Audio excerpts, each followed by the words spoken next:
Halo besti-besti saya.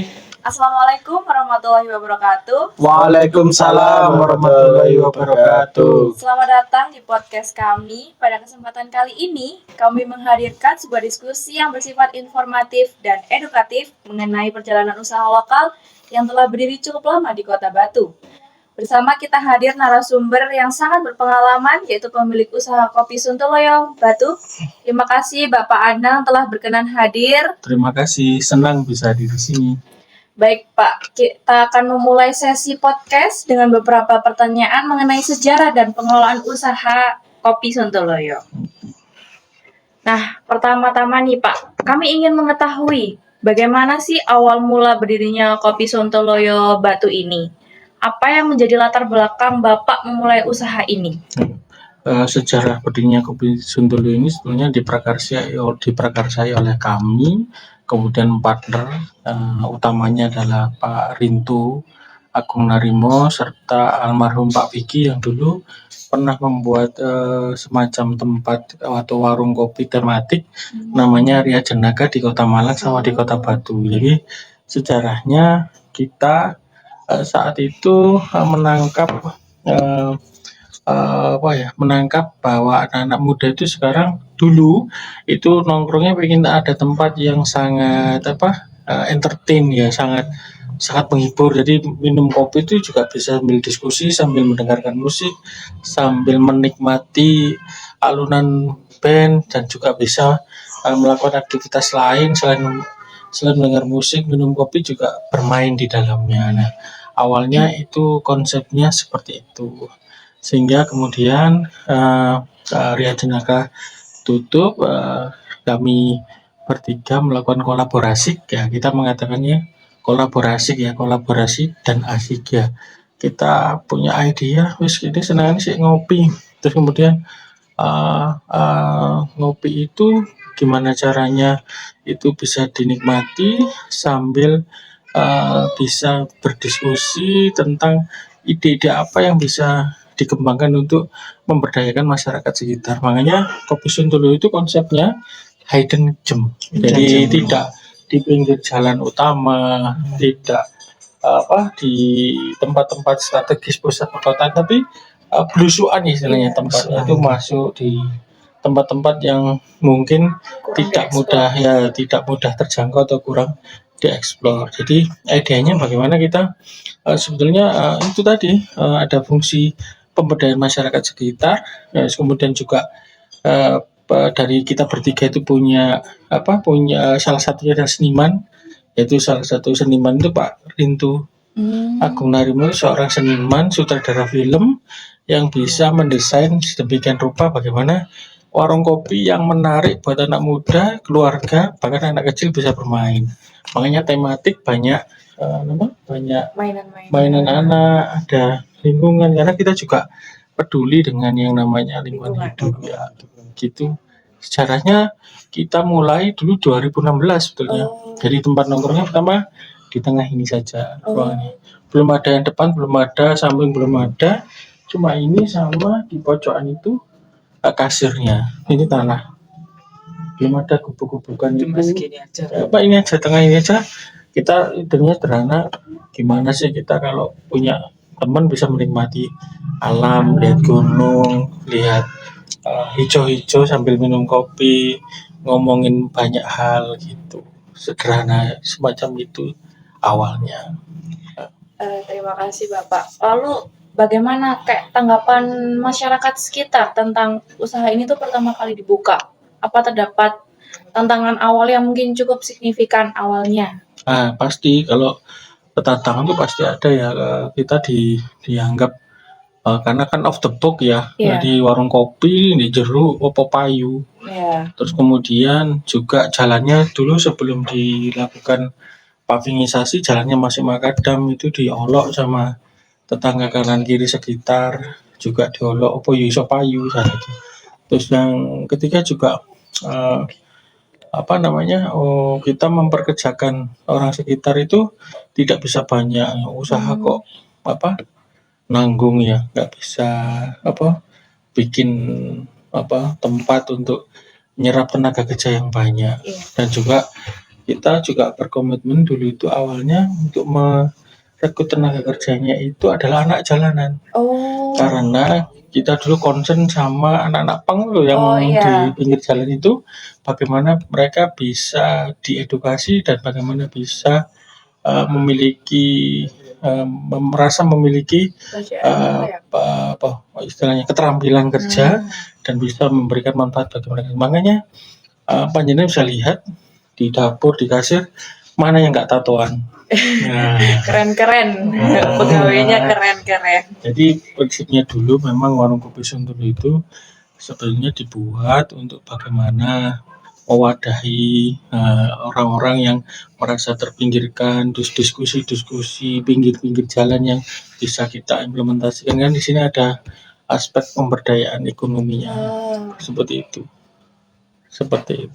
Nah, dari buka nih, kan pasti ada konsepnya, Bapak, konsep, ada menunya, mungkin dari strategi pelayanan juga yang dijalankan selama menjalankan usaha ini tuh ada perubahannya nggak sih dengan seiring berjalannya waktu? Konsepnya memang sejak awal konsepnya adalah lingkungan, terus kemudian Jawa tematik, bisa dinikmati oleh segala usia, mulai dari anak-anak, terus remaja, muda hingga dewasa dan orang tua. Jadi konsepnya memang di sini kita tematik lingkungan dan kemudian dengan desain Jawa, menu ala tradisional Jawa yang kadang itu sudah dilupakan sama anak-anak muda sekarang ya. Contohnya itu padahal kita punya makanan enak, tetel atau jadah goreng, tape ketan hitam, terus kemudian susu ketan, ya kita akhirnya kembangkan produk itu biar menyesuaikan dengan zamannya. Ada muda nggak suka cuma tape ketan ireng, ya kita kasih susu tape ketan ireng, juga jadah atau tetel goreng yang biasanya original dibakar gitu, ya kita kasih topping keju semacam itu. Kira-kira begitu. Ini Om, ini Pak, dalam perjalanan usaha tentu ada pengalaman atau kejadian yang berkesan. Apakah Bapak bersedia menceritakan pengalaman yang menurut Bapak paling berkesan selama menjalankan usaha ini? Ya, pengalaman yang paling berkesan tentu kita menghadapi COVID ya.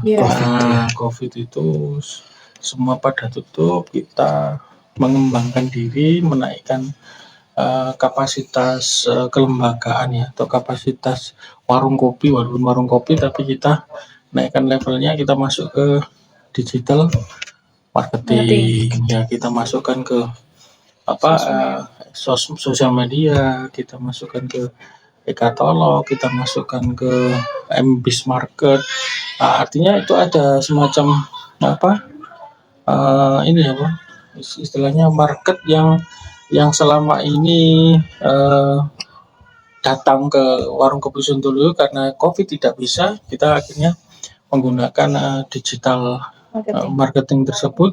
Kita juga bekerja sama dengan instansi pemerintah, kemudian instansi swasta untuk memenuhi kebutuhan makan siang mereka. Nah, yang paling berkesan ya 2 tahun itu ternyata 2 tahun itu ketika orang-orang merasa usahanya decline atau turun, ternyata kita malah tumbuh. Kita punya diversifikasi atau cara baru untuk mendevelop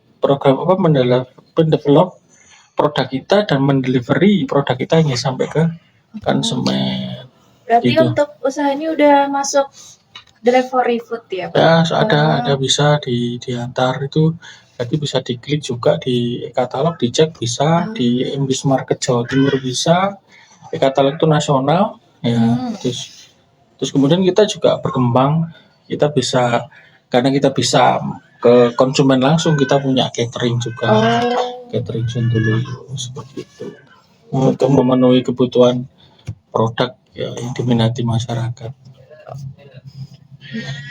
Kemudian apakah terdapat produk atau menu tertentu yang menjadi favorit pelanggan hingga saat ini? Hingga saat ini nasi parunya favorit, ayam lodeh ayamnya favorit banget. Bahkan itu jadi kalau ada kunjungan dari kota kabupaten tertentu kayak Kabupaten Malang sama Kota Malang itu kepala daerahnya, wali kota sama wakil wali kota sama bupati sama wakil bupatinya tuh mesti di sini pesennya nasi paru sama apa namanya Ayam. ayam lodanya, lodeh. ayam lodanya karena lodehnya itu walaupun ada ayam tapi masih ada apa potongan pindangnya, jadi itu yang Oh. khas, jadi baunya kok bisa ngeblend rasanya padahal biasanya pindang itu di lodeh itu kan nggak ngeblend ya sama ayam, Ayam, tapi iya. ini bisa ngeblend. Jadi itu menu favorit di sini. Kalau snacknya favoritnya itu ya jadah goreng Jadah. itu sama Oh, jadah. tape ketan. Sama Kalau tape untuk ketan. minumannya, Pak? Kalau minumannya jelas ya favoritnya kopi Bumi Aji ya, ini kopi amazingnya. khas Batu Kopi berarti. Sentelek khas Batu. Jadi racikan dari Suntulu sendiri, kita ngerosting sendiri, ada alatnya di sini. Nah, jadi kita juga memberdayakan petani-petani kopi lokal di sini. Bagaimana bisa kita sajikan dalam bentuk produk namanya kopi Suntululu. Nah, begitu. Selanjutnya kami ingin meminta pandangan Bapak mengenai peluang usaha di bidang kopi bagi generasi muda saat ini. Apa saja hal penting yang perlu diperlihatkan bagi mahasiswa atau pemuda yang ingin memulai usaha serupa? Ya, oke, terima kasih. Pertanyaan bagus sekali. Untuk untuk anak-anak muda itu kalau ingin memiliki usaha atau berwirausaha, kalian kalau karena ini salah satu industri kreatif kuliner, kalian harus memahami ekonomi kreatif.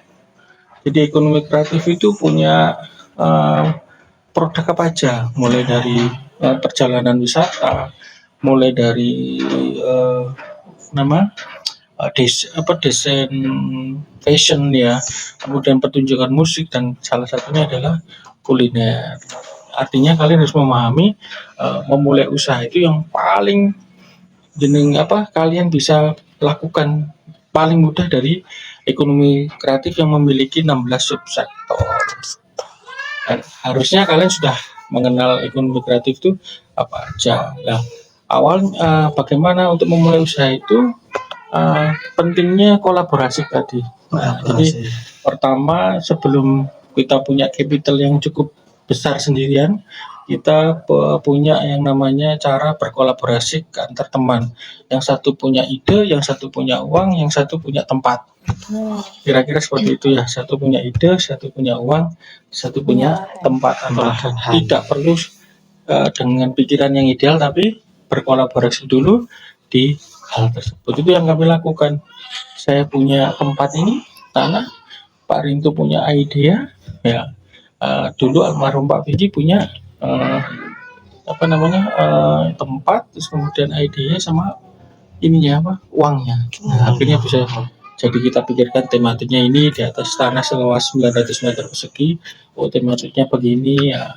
Uangnya, manajemen estate-nya bagaimana, itu akhirnya dipikir bertiga. Awalnya seperti itu. Jadi nggak langsung kami sendiri, enggak, kita berkolaborasi 3 orang. Ya, seperti itu.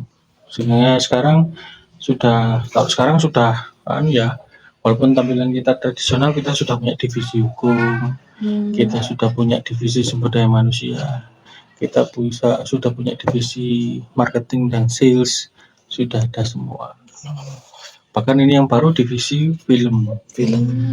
Suntulu merambah ke sektor kreatif industri film. Ya, gitu. Kalau bayar pajak kita rata-rata per bulan situasinya ya sama 30 juta. 30 juta pajak. Untuk satu tempat ini berarti? Ya, satu tempat. Kita punya beberapa tempat kan. Di Kota Malang ada satu tempat. Di Trawas satu tempat. Nah, kemudian kita scale up atau menaikkan branding Suntulu untuk kalangan menengah ke atas. Harganya lebih mahal kalau di sini. Untuk makan minum minimal kalian harus bawa uang 50.000 atau 45.000. Kalau di brand Gubuk Suntulu yaitu 75.000. Menu yang sama tapi lebih banyak. Pasti ada menunya sama, cuman porsinya lebih banyak. harganya lebih mahal. Itu ada di Surabaya namanya Gubuk Suntuluyo Gubeng, di Kota Malang namanya Gubuk Suntuluyo Raja Joas. Ada tuas. Ya, salah saja. Saja. Ya, gitu. Selain itu, ada kesalahan umum nggak sih yang sering dilakukan pemula dalam memulai usaha untuk Gen Z nih, Pak? Biasanya pemula itu tidak sabar. Itu Iya. yang pasti ya. Pemula itu Pengen tidak instan sabar, gitu. ya pengennya Instan. instan. Terus kemudian ketika tidak sabar itu fokusnya hilang. Fokusnya itu hilang untuk menjalankan sebuah usaha. Padahal fokus usaha dan kesabaran itu modal utama anak sekarang harusnya. Karena kami pernah juga ngalaminya seperti itu. Nah, mungkin Pak Rinto Agung Narimo sudah Ya. mau hadir ini, nanti bisa ditanyakan lagi, bisa seperti Lanjut apa, ya. lanjut dipertajam dari dari apa yang sudah kami sampaikan. Seperti contohnya nanti gimana bertahan strateginya dan lain sebagainya. Gitu. Baik. Ya. Terima kasih Bapak. Terima kasih Bapak. Baik, terima kasih. Kita lanjutkan lagi podcast kita yang tadi sudah disampaikan oleh Bapak Andang. Nah, selanjutnya akan disampaikan oleh narasumber kami yaitu Bapak Rinto Agung Narimo. Terima kasih atas waktu luangnya. Nah, di sini kami akan melanjutkan pertanyaan berikutnya. Untuk pertanyaan selanjutnya, apakah Bapak memiliki rencana untuk pengembangan usaha ini? Kayak seperti inovasi menu baru, perluasan tempat, apa ada rencana untuk itu? Untuk pengembangan produk dari Kopi Sontoloyo kita selalu ada. Artinya kita untuk pengembangannya itu selalu berdasar riset yang ada. Jadi mulai dari produknya apa yang saat ini mungkin bisa dipasarkan atau yang lagi tren itu lagi dilakukan. Jadi untuk tempat juga begitu. Tempatnya kita pasti tidak langsung memilih suatu tempat, tetapi kita harus memikirkan pasar yang yang sesuai dengan produk-produk kita. Oke Pak, untuk yang selanjutnya ini saya dengar Kopi Sontoloyo ada kaitannya dengan wisata dan kuliner ya. Nah itu gimana cerita awalnya sama background awal mulanya kok bisa ada kaitannya dengan wisata dusun kuliner? Nah, sini jadi kita luruskan sebenarnya tidak ada kaitannya, cuman kita berpartner dengan investornya dengan wisata dusun kuliner itu sama. Jadi kalau ada kaitannya itu ya ada, tetapi tidak bisa kita sampaikan di forum ini atau di podcast kali ini. Jadi nanti mungkin bisa diluruskan lagi. Jadi kita memang lebih mandiri dari Kopi Sontoloyo. Saat ini kalau kaitannya ya saya pribadi sedang mengembangkan dengan partner kita di wisata dusun kuliner, tapi secara pribadi, bukan Kopi Sontoloyo-nya. Bisa diluruskan seperti itu. Perusahaan ini ya Pak? Bukan. Perusahaan ini ya. Atas nama pribadi. Ya. Nah, mungkin ada nggak Pak kira-kira pesan buat Gen Z nih yang mau buka usaha seperti kayak Kopi Sontoloyo ini, pesan kesannya mungkin? Untuk pelaku usaha yang awal yang belum pernah melakukan maksudnya ya. Jadi sebenarnya ini untuk khusus kuliner atau khusus Di kuliner? bidang Kuliner. Iya. Sebenarnya untuk yang lebih gampang. Jadi kalau saya melihatnya itu Gen Z saat ini tuh gimana caranya mereka untuk mendapatkan sesuatu atau keuntungan atau laba itu dengan lebih gampang gitu kan. Iya. Yang pertama adalah gimana caranya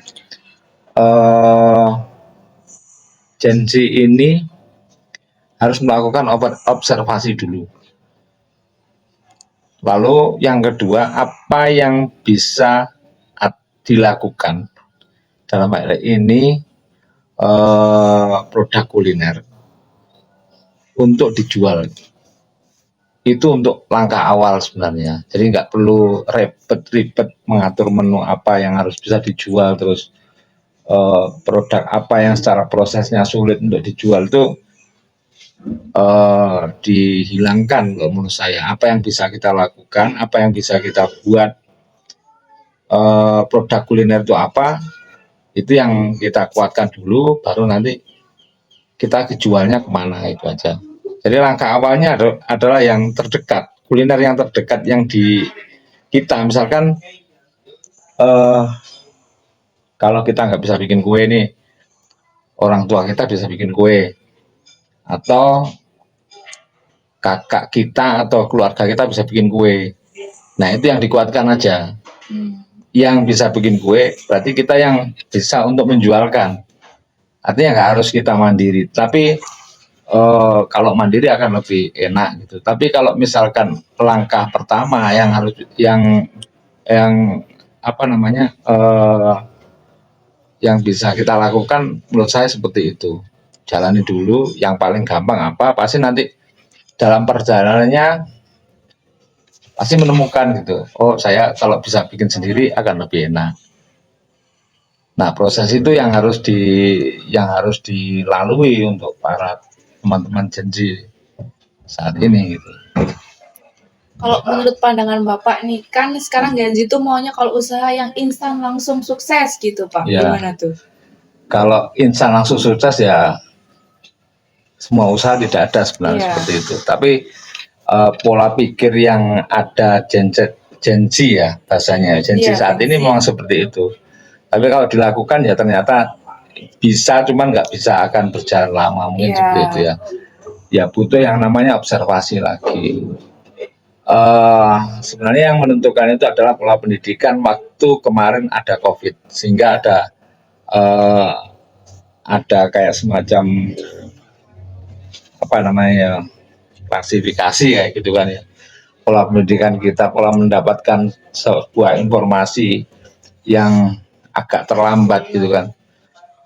Ya kita butuh mundur ke belakang untuk tidak harus menjalani hal yang semacam itu sebenarnya. Itu akan lebih enak ya. Kalau menurut saya itu ya, nggak harus, mana ada sih kalau orang mendapatkan sesuatu ya pasti ada keringatnya gitu. Jadi nggak hal yang mustahil. Kalau kita, kecuali kalau dagang, saya beli HP harga 2 juta, saya jual 2 juta 25, kita dapat keuntungan, ya itu pedagang. Ya semua pilihan. Kalau mau long term berarti kita harus melalui proses yang cukup panjang juga. Oke Pak, terus dalam kan Bapak sedang apa ya, membangun kayak apa ya, membuat usaha ini loh Pak. Nah itu kan pasti ada kayak komplain dari pelanggan. Nah itu bagaimana cara Bapak untuk menerima sarannya dan memperbaikinya ke depannya? Ya pastinya kita mengevaluasi apakah apa namanya saran atau masukan atau kritikan dari paling banyak kan customer ini. Ya pasti akan kita mengevaluasi. Contoh misalkan makanannya kurang manis atau makanannya kurang asin atau apa, ya kita coba kita mengecek apakah benar-benar makan kita kurang asin. Ya pastinya kita akan mengevaluasi dulu, tidak langsung menyampaikan kepada pelanggan atau customer, tapi kita melihat dulu apakah benar yang disampaikan customer itu memang sesuai dengan yang di lapangan gitu. Nah, kita pastinya mengecek. Jadi komplain itu ada dua, ada yang satu langsung memang benar-benar dirasakan oleh customer, ada komplain yang memang sengaja dilakukan oleh apa namanya partner atau bukan partner, kompetitor. Ada yang memang seperti itu memang. Tapi ya selama kita menjalani proses yang tidak ada apa namanya, tidak ada ya baik-baik saja, saya pikir juga akan baik-baik saja juga. Nah, kalau misalnya nih Bapak bersedia menceritakan pengalaman dalam membangun usaha ini, atau mungkin paling berkesan dalam menjalankan usaha ini, kan Bapak udah cukup lama gitu terjun di bidang kuliner gitu? Ya, pengalamannya ya banyak sekali. Waktu kita mulai awal kita hanya jualan Indomie goreng sama kopi aja. Sebenarnya semuanya tidak terencana gitu. Tapi karena kita sudah memulai ya kita harus mempertahankan itu. Terutama untuk pengembangan dan lain sebagainya. Ini sudah ada. Ya PR-nya ketika kita sudah ada, berarti kita akan harus berkembang. Kita sudah menanam gimana cara bunga itu harus berkembang. Kita harus cari pupuk apa dan lain sebagainya. Misalkan seperti itu ya, mempertahankan aja. Kalau suka dukanya hampir semua pelaku usaha atau semua manusia gitu kan pasti ada suka dukanya. Ya orang jualan kalau kita mikir kalau misalkan rame alhamdulillah. Tapi kalau misalkan pas rame pun juga ada komplain. Misalkan makanan terlambat dan lain sebagainya. Sebenarnya itu klasik sekali gitu. Cuman ya pasti ada kekurangan, kelebihannya itu pasti ada. Nah kan kalau ini kan tempatnya itu ngelewatin rumah-rumah warga gitu kan Pak ya. Kalau dari masyarakat sekitar tentang adanya kopi Sontoloyo ini tuh gimana? Nggak ada masalah sebenarnya. Ya kita memang di awalnya itu melakukan usaha itu ya pertama karena modal itu kan. Ya kita nggak mungkin di awal itu langsung mengeluarkan modal yang cukup besar. Awalnya ini adalah sebuah objek atau usaha observasi kita. Kita mengawali dari sini baru bisa keluar gitu. Dari awalnya ya kita karena tanah tidak menyewa, properti yang kita gunakan ya apa adanya. Terus sambil berjalan keuntungan itu kita pakai untuk penambahan fasilitas-fasilitas yang ada di sini. Jadi untuk ke masyarakat ya memang kita nggak terlalu mempedulikan karena memang kita tidak mengganggu gitu kan. Iya. Kita tidak mengganggu dan ada sisi pemberdayaan dari masyarakat yaitu parkir langsung kita berikan kepada masyarakat sekitar gitu. Kan kami dengar ini juga nggak ke divisi, ada banyak divisi gitu. Itu apa aja tuh kaitannya Pak? Kenapa bisa dikaitin ke divisi-divisi itu? Ya semuanya berawal dari kebutuhan. Saya melakukan karena harus ada pendamping gitu kan. Iya. Harus ada pendamping. Kalau saat ini saya lebih banyak ke pengembangan, harus melihat kuliner kayak gitu. Ya mungkin saya di divisi pengembangan. Lalu saya membutuhkan orang untuk bagian admin. Saya membutuhkan orang bagian marketing, bagian purchasing dan lain sebagainya gitu. Sebenarnya itu tumbuh karena kebutuhan. Kalau misalkan saya lebih senang kalau mulai dari awal gitu. Tidak harus mempersiapkan. Memang secara bisnis harus mempersiapkan. Tapi mempersiapkan sesuatu hanya dengan proper itu buat saya kos. Buat saya harus ada modal besar yang harus kita keluarkan di situ. Kalau kita memahami lapangan, saya butuh ini, baru nanti saya carikan. Dan pastinya itu berdasar kebutuhan sama kemampuan. Apakah saya saat ini membutuhkan seorang marketing gitu? Kalau saya saat ini masih belum. Kalau misalkan saya sekarang saya butuh, tapi kalau misalkan anggarannya tidak ada kan juga nggak bisa jalan juga. Gitu. Artinya saya untuk pengembangan berdasar kebutuhan dan kemampuan.